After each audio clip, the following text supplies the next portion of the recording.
Hey everybody, welcome to my speaker blog. I'm Topher Morrison, and if you're watching this on anything other than my actual video blog, well, that's fine. We're glad to have you here, but you are missing out on a lot of great content. So I'd recommend you head over to tophermorrison.com, subscribe to my blog, and then you can get daily updates, and every time I answer a question, you'll be the first to know. I have a follow-up question from one of the videos the other day, which was basically about where do you start in the speaking business? Should you get out there and start speaking and then get trained and vice versa?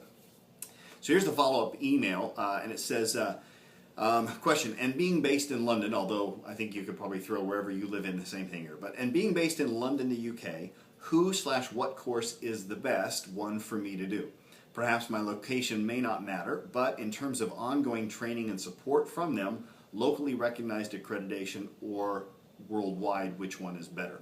Man, this is a tough one for me to answer because I'm biased, obviously, because I have my own speaker training programs, and the reason I created them is because I thought all the other ones out there pretty much sucked. So it's tough for me to say on that one. First off, let me just say this. First off, location should never, ever be a consideration for why you should or shouldn't go to a program. For you to sit there and go, well, I don't want to go to a program because it's across the state, or it's across the country, or it's on the other side of the globe, that's a little bit pathetic. Especially if you want to be a speaker who teaches people the notions of overcoming obstacles and demanding more out of yourself and tapping into a greater level of potential in your life than you normally would.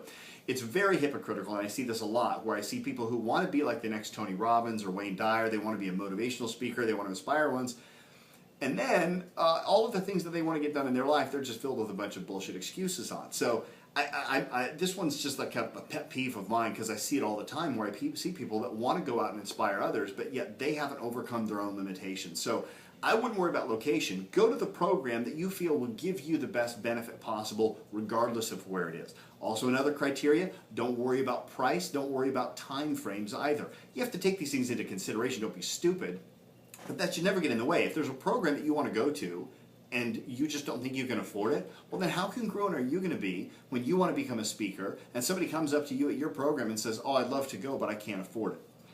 If you haven't learned how to overcome your biggest obstacles, you have no right in telling other people or teaching other people how to overcome theirs. So that's a little pet peeve of mine. With regard to local or national, it really doesn't matter, because if you are getting good support, nowadays technology allows you to get support all over the place. Hell, most of my clients are in the UK. I'm based here in Tampa, and we just get on and we Skype call it. There's really no difference between a Skype call versus a live call, with the exception of if I'm doing live one-on-one mentoring, I have to make sure I'm wearing pants. But when I'm Skyping, you never know.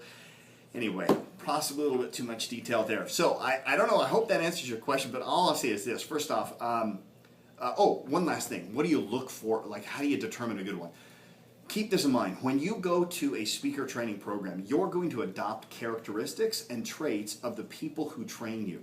This is something you cannot avoid. It just happens. You just pick this stuff up subconsciously. So make sure that you're modeling an individual that you admire and respect. Make sure that you get along with them ethically. They follow the same moral code that you do as well. You know, I know a lot of people that, for example, hate selling. They hate learning, how to close from the front of the room and get people to buy all this stuff. And then they go to speaker trainers who are really good at that, and they try learning a technique which they don't feel congruent about, and it never works for them. So keep that in mind as well. It's not so much about skill set, it's about personality. If you like the personality of the speaker, then you'll probably be okay. I hope that helps you as best I can, trying to be as non-biased as possible, but ultimately at the end of the day, you should come to my training program, because there's absolutely, I'm certain of this, nobody on the planet who gives you better follow-up customer care, is more committed to helping you actually achieve your career, and will give you way more product, way more training, way more support for what you get paid for, or from what you pay, than anybody else out there on the market. In fact, I always tell people, I say, go look at my competition, you'll be back, trust me. So, I don't know, I hope that helps. Check out bulletproofspeaking.com if you'd like to get some more tips on professional speaking, not in terms of where to buy it, but actually what to do as a speaker. And of course, if you have a question on professional speaking, you're more than welcome to just simply send me a message at my Facebook page, which is facebook.com/professional speaking. Until we talk again, please take care, dare to dream, and make each day an epic adventure. Bye for now.